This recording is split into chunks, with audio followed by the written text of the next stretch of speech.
Tonight, we remember the life of Loudon County Sgt. Chris Jenkins. He was killed 2 years ago when he was struck by a car on I-75 while removing a ladder from the road. Since then, Tennessee legislators have passed a law in his name that requires motorists to secure loose items in their truck beds or trailers.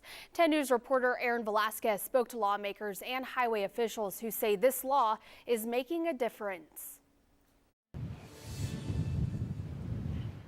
The line of duty death of Loudon County Sheriff Sgt. Chris Jenkins in early 2022 sparked a call to action. It may not seem like that big of a thing, but there are obviously a lot of very negative consequences if people are not securing anything in their open vehicles. Loose items that litter the roadways and create dangers for drivers.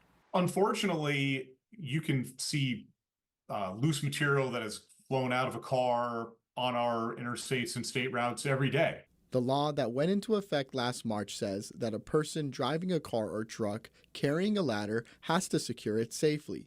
Not doing so is a Class C misdemeanor. But if the ladder falls and hurts a person, it's bumped up to a Class A misdemeanor. This law spurred from tragedy. And it's an unfortunate, totally preventable thing, but it happened.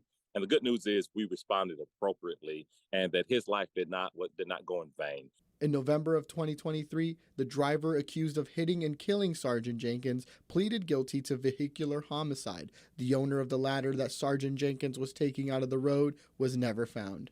Whoever that ladder belonged to, I'm sure when they left their house, they had no intention that would cause a death. But we got to think about that. You have to think these things through. And even in death, Sgt. Jenkins is still doing his duty to protect and serve our community through this law in his name. That was Aaron Velasquez reporting. A Class C misdemeanor, what you could be charged with for driving with an unsecured ladder, is punishable by up to 30 days in